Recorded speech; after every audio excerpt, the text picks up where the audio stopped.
BCom second इयरच्या सर्व विद्यार्थ्यांचे या ऑनलाईन व्हिडिओ लेक्चरमध्ये स्वागत आहे. विद्यार्थी मित्रो, ऑनलाईन व्हिडिओ लेक्चरमध्ये आपण आज आपला जो काही विषय आहे ॲडव्हान्स कॉर्पोरेट अकाउंटिंगमध्ये अमलगमेशन नावाचं जे चॅप्टर आहे आपलं फर्स्ट, त्याचं जे थेरॉटिकल थिअरी आपण ह्या व्हिडिओ लेक्चरमध्ये शिकणार आहोत. तर लक्षात घ्या, अमलगमेशन या ठिकाणी आपण बघू शकता की हेडिंग आहे चॅप्टर नंबर 5 अमलगमेशन. तर आपल्या सिलेबसमध्ये ते चॅप्टर नंबर 1 आहे. तर ह्याच्यामध्ये आपण त्याचा meaning, objective, purchase consideration, accounting ज्या काही जर्नल एंट्री असतात त्या आणि त्याचे काही प्रॉब्लेम आपण बघणार आहोत. जे प्रॉब्लेममध्ये की आपल्याला जर्नल एंट्री आणि जो बॅलन्स शीट आफ्टर अमलगमेशन ह्या सगळ्या गोष्टी शिकायच्या आहेत. तर ह्याच्यामध्ये आपण पहा, मिनिंग या ठिकाणी आपण बघू शकतो की amalgamation is a form of complete business combination. म्हणजे काय की अमलगमेशन म्हणजे विलिगीकरण.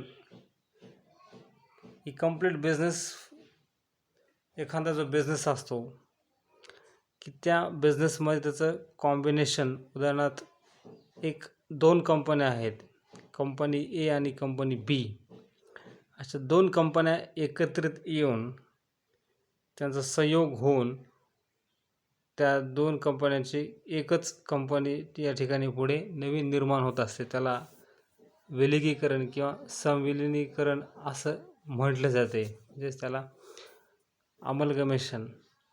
Amalgamation means formation of a new company to take over the existing business of 2 or more companies. बरोबर.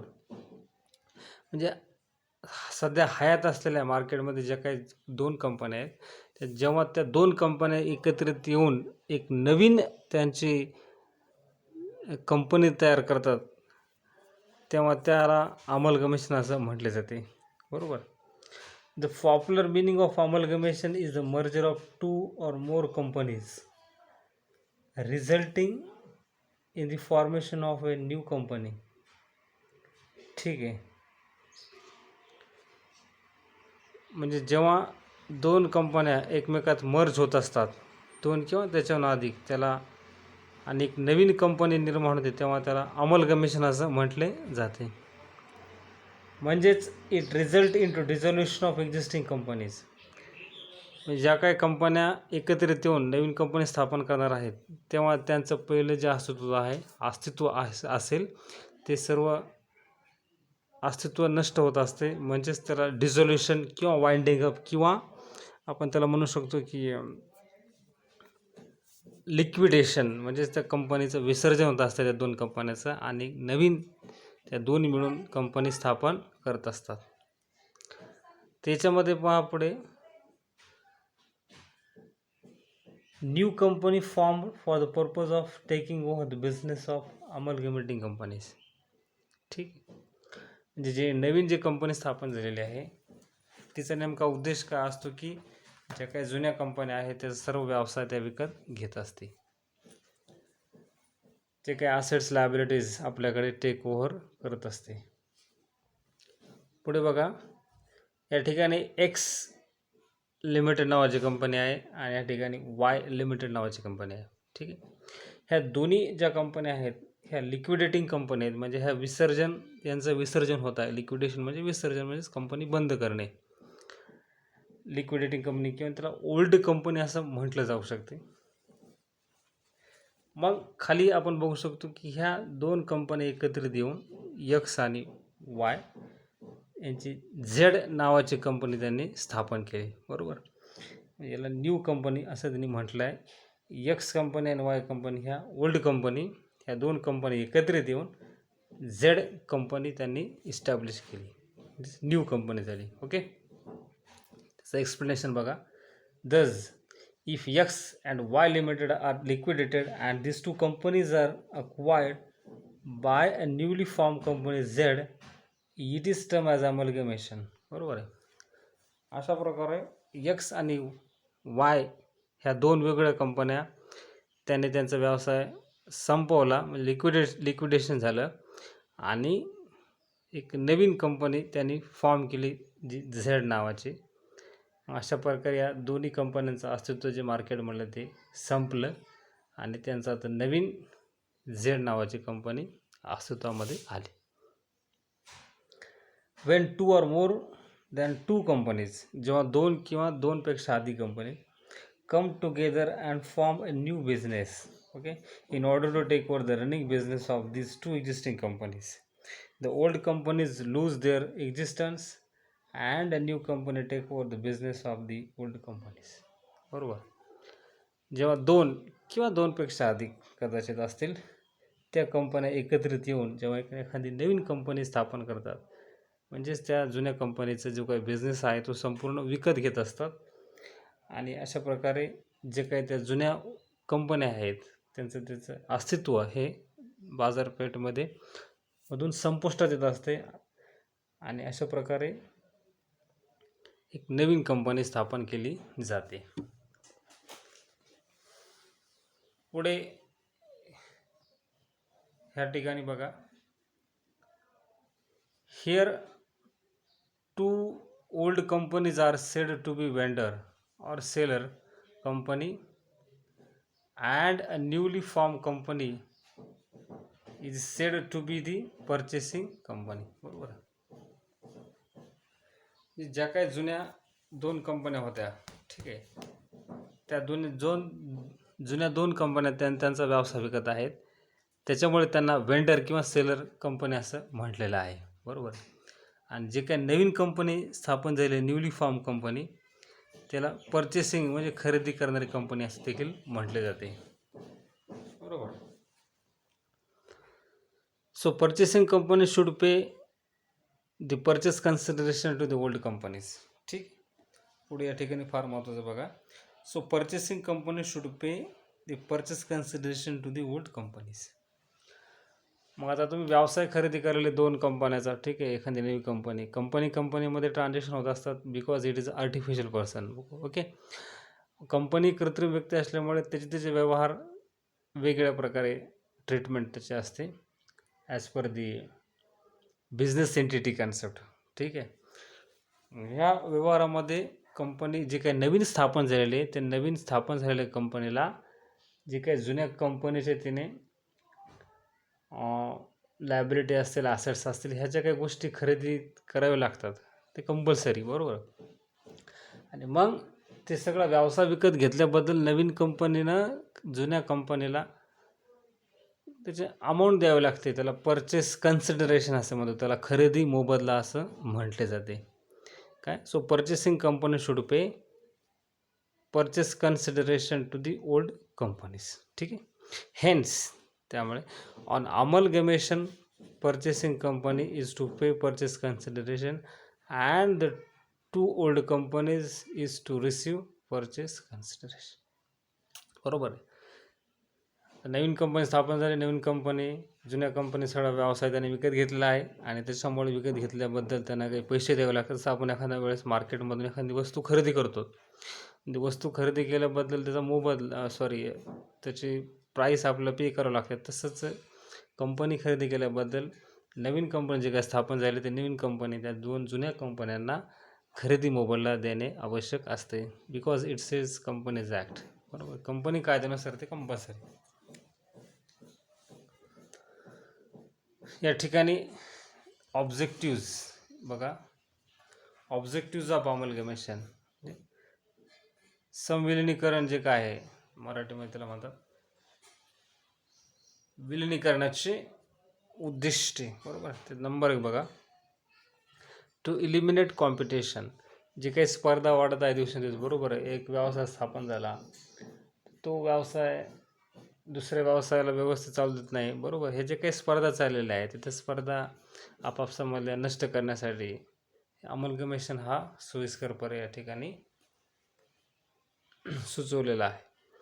Next, to ensure production of goods and services on large scale. बरोबर आहे. जेव्हा दोन कंपन्याचं भागभांडवल किंवा प्रकारचे मॅन्युफॅक्चरिंग मशिनरी जे काही प्रोडक्शनचे जे वेगवेगळ्या प्रकारचे इक्विपमेंट्स असतात, मॅन पॉवर असेल, ह्युमन रिसोर्स, हे सगळ्या गोष्टी एकत्रित जर आल्या, ते जे काही नॉलेज असते व्यवस्थित, त्या सगळ्याचा उपयोग करून वेगळ्या मोठ्या प्रमाणावरती प्रोडक्शन मॅन्युफॅक्चरिंग होऊन वस्तू आणि सेवा जास्तीचा विक्री होऊन एक प्रकारे जास्तीत जास्त प्रॉफिट मिळवला जाऊ शकतो.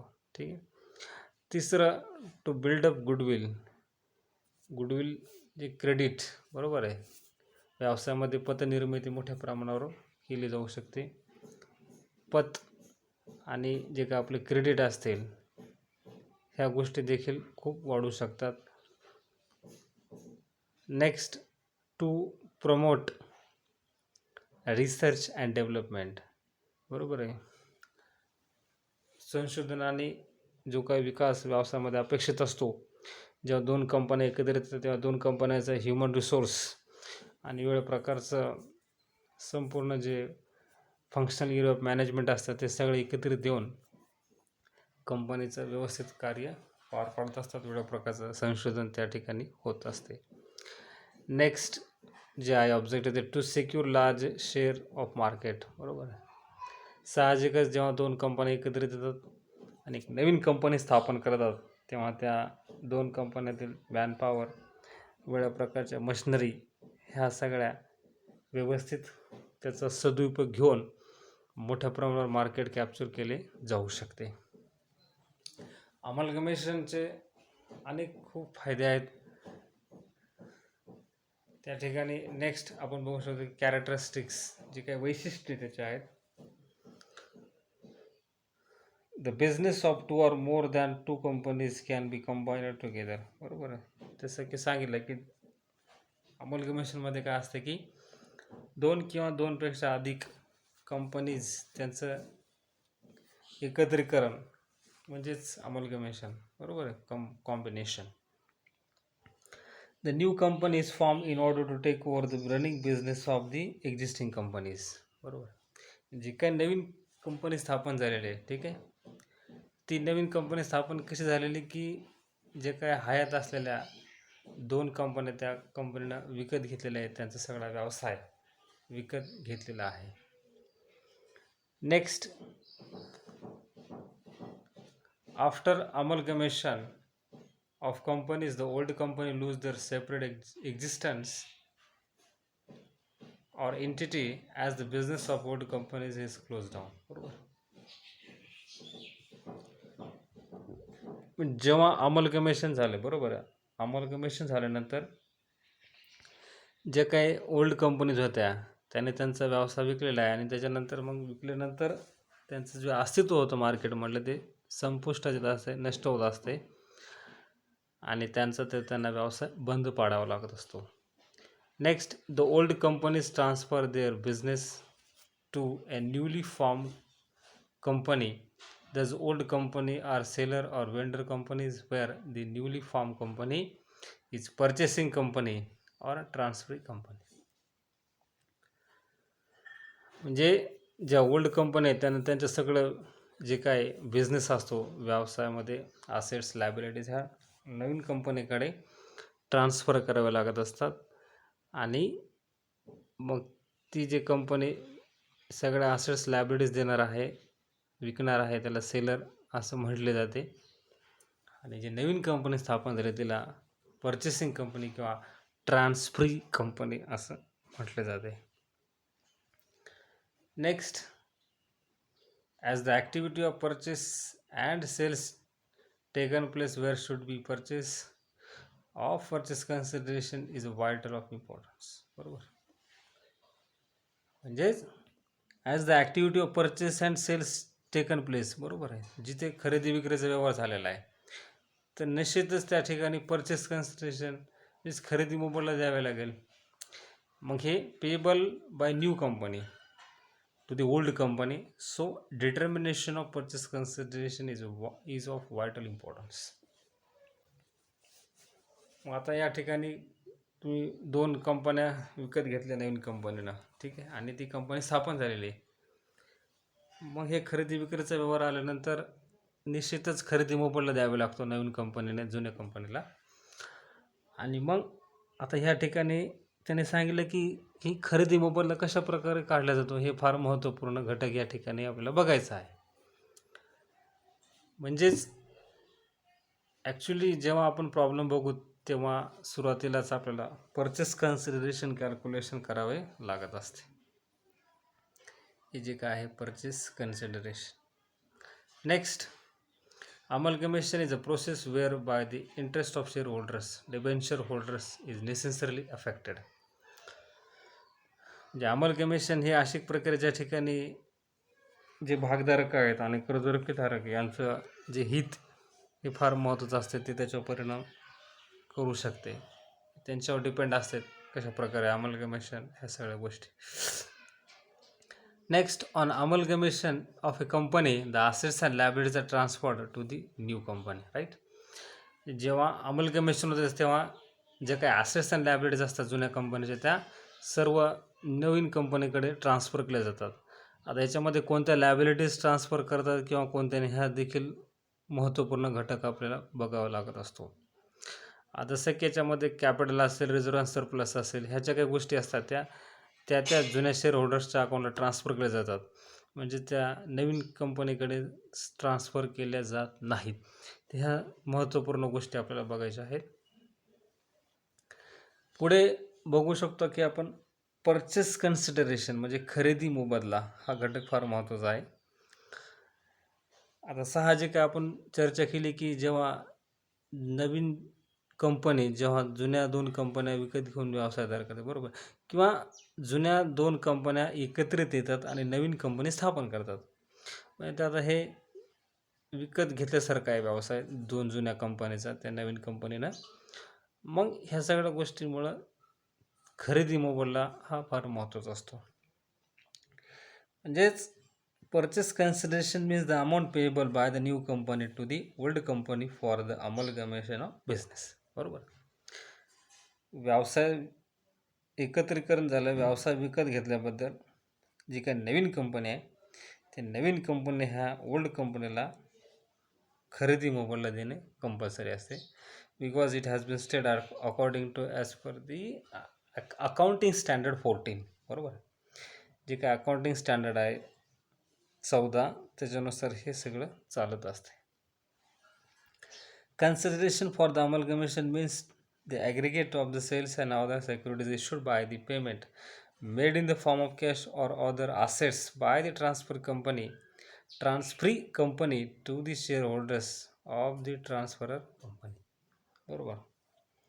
जी काही कंपनी असेट्स अँड लायबिलिटीज तुम्हाला विकत आहे, बरोबर, त्या कंपनीला तुम्हाला परचेस कन्सिडरेशन द्यावा लागतो. आता परचेस कन्सिडरेशन हा इथे या ठिकाणी सांगितले की कॅश किंवा असेट्स, बरोबर आहे, असेट्स विकून असेट्स काही ट्रान्सफर केल्या जातात शेअर होल्डर्सला किंवा कॅश दिले जाते किंवा शेअर्स अलोकेट केले जातात. ह्या सगळ्या गोष्टी असतात.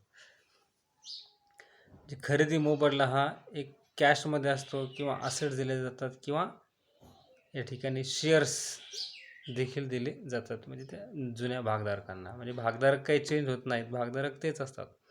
फक्त या ठिकाणी 2 कंपन्या एकत्रित येत आहेत.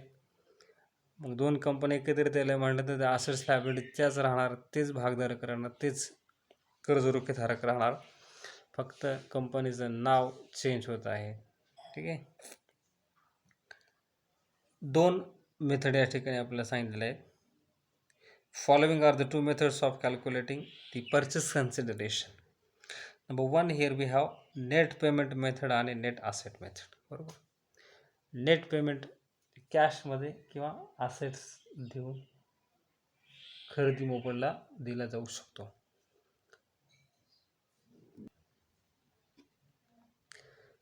Now we will discuss about first method, that is here net payment method, बरोबर. नेट पेमेंट मेथड ही एक मेथड आहे purchase कन्सिडरेशनची.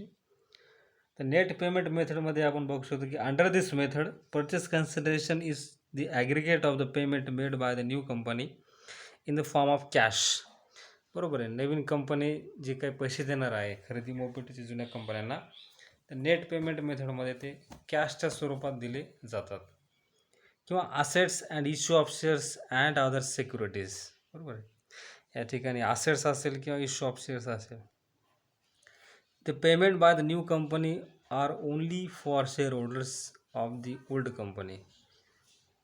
Therefore, the payments made to outside liabilities are not a part of purchase consideration because outside liabilities are presumed to be taken over by the paid by the old company. It will have no effect on the amount of purchase consideration. Net payment method जी काय आहे तर त्या net payment method of purchase कन्सिडरेशनमध्ये जी नवीन company आहे ती नवीन कंपनी त्या जुन्या कंपन्यांना कॅश असेट्स किंवा इश्यू ऑफ शेअर्स किंवा अदर सिक्युरिटीज ह्याच्या मार्फत केवळ जे काही शेअर होल्डर्स आहेत त्यांनाच या ठिकाणी पैसे दिले जातात आणि जे काही लायबिलिटीज असतात क्रेडिटर्स वगैरे ह्यांना त्याचा काही संबंध नाही आहे. नेक्स्ट बघू शकतो आपण नेट असेट मेथड आहे. नेट असेट मेथडमध्ये it is used when the net payment method can not be adopted. बरोबर. म्हणजे जेव्हा केव्हा नेट पेमेंट मेथड ही वापरली जाऊ शकत नाही तेव्हा नेट असेट मेथड वापरली जाते. Under this method, purchase consideration is arrived by adding the agreed values of only those assets which have been taken over by the new company and deducting therefrom agreed value of liabilities. In the absence of any information regarding the agreed value of assets and liabilities, consider the book value of assets and liabilities agreed value. बरोबर. आता याच्यात नेमकं कसं असतं की purchase consideration calculate करत असताना जेव्हा नेट असेट मेथड आपण यूज करत असतो. बरोबर. ते एक स्ट्रक्चर असते. सुरुवातीला जे काही असेट्स टेकन ओव्हर केलेले असतात, असेट्स ज्या घेतलेले असतात नवीन कंपनीनं जुन्या कंपनीच्या. आता जेव्हा असेट्स घेतात तेव्हा एक ॲग्रीड व्हॅल्यू असते. बरोबर. ॲग्रीड व्हॅल्यू म्हणजे कसं असते की एक डिडक्शन असते किंवा अप्रिसिएशन. म्हणजे एखाद्या वेळेस एखादी मशिनरी आहे बरोबर 1,00,000ची, तर मग ॲग्रीड व्हॅल्यू कसं की बाबा ती मशिनरी 10% कमी घेतली किंवा 10% वाढून घेतली, हा असा त्याच्यामध्ये ॲग्रीमेंट त्यांचा केलेला असतो नवीन कंपनी आणि जुनी कंपनीमध्ये. तर हे ॲग्रीड व्हॅल्यू या ठिकाणी फार महत्त्वाचं असते. आणि मग त्या असेट्समधून ग्रॉस असेट्समधून काही लायबिलिटीज मायनस केल्या जातात. लायबिलिटीज आता कोणत्या लायबिलिटीज मायनस करायच्या आणि हे देखील घटक फार महत्त्वाचा असतो. आणि मग जे काही उरतं त्याला टोटल किंवा नेट असेट्स असं म्हटले जाते. आणि ते व्यवस्थित त्याचं कॅल्क्युलेशन करून जेव्हा केव्हा ॲग्रीमेंट नसतो म्हणजे ॲग्रीड व्हॅल्यू सांगितलेलं असतं तेव्हा जे काही बुक व्हॅल्यू आहे त्या ठिकाणी बघा बुक व्हॅल्यू, तर ती बुक व्हॅल्यू लक्षात घेतली जाते. आता लक्षात घ्या, while calculating purchase consideration by net asset method the following points keep in mind. हा फार महत्त्वाचा घटक आहे. जनरली बऱ्याचशा प्रॉब्लेममध्ये आपल्याला हाच घटक लक्षात घ्यायचा आहे की नेट असेट मेथडचा वापर करून कशा प्रकारे परचेस कन्सिडरेशन कॅल्क्युलेट जाते, हा फार महत्त्वपूर्ण घटक आहे. बघा, goodwill and prepaid expenses are the assets to be taken over by the new company unless otherwise stated. म्हणजे गुडविल आणि प्रिपेड एक्सपेन्सेस जे काय जर सांगितलं तरच ते व्यवस्थित असेट्स टेकन ओव्हरमध्ये आपल्याला बघायचं आहे, त्याचा विचार करायचा आहे आणि घ्यायचा आहे. Next, items appearing under the heading miscellaneous expenditures like preliminary expenses, debit balance of profit and loss account, etc. are not to be treated as assets. म्हणजेच जर ओल्ड बॅलन्स शीटमध्ये हे जे काही आयटम दिलेले आहेत, preliminary expenses, debit balance of credit, profit loss account, ह्या ज्या गोष्टी आहेत त्या जेव्हा आपण असेट्स टेकन ओव्हर करतो नवीन कंपनीकडे परचेस कन्सिडरेशन कॅल्क्युलेट करत असताना नेट असेट मेथडचा वापर करून हे लक्षात घेतले जात नाही. नेक्स्ट तिसरं जे आहे items appearing under the heading reserve and surplus. बघा, like credit balance of profit loss account, general reserve etcetera are the undistributed profits belonging to equity share holders and therefore should not be treated as liabilities. बरोबर. जे जे काही share capital आहे, reserve and surplus आहे, profit and loss अकाउंटचं credit balance असेल किंवा general reserve असेल, ह्या ज्या काही गोष्टी असतात त्या अनडिस्ट्रीब्युटेड प्रॉफिट असतो आणि हा सर्वच्या सर्व प्रॉफिट शेअर होल्डर्सचा असल्यामुळे त्यांच्या अकाउंटला तो ट्रान्सफर केला जातो. म्हणजेच नेट ॲसेट मेथड आहे आणि पर्चेस कन्सिडरेशन आपण कॅल्क्युलेट करत आहोत आणि टोटल असेट्समधून जेव्हा आपण लायबिलिटीज मायनस करतो तेव्हा ज्या लायबिलिटीज आपण घेत असतो त्या घेत असताना ह्या गोष्टी घ्यायच्या नाही आहेत लायबिलिटी म्हणून, राईट. आणि लास्ट या ठिकाणी all liabilities of the old company are assumed to be taken over by the new company. Purchase consideration should not be include payments to debenture holders or other outside liabilities. बरोबर. की purchase consideration हा जो घटक आहे हा केवळ भागधारकांशी निगडीत आहे, डिबेंचर होल्डर्स या ठिकाणी कोणताही संबंध नाही. तर हे अशा प्रकारे थेरी. याच्यानंतर आपण जर्नल एंट्री ह्या कशा प्रकारे असतात ते पुढील लेक्चरमध्ये आपण व्यवस्थित बघणार आहोत.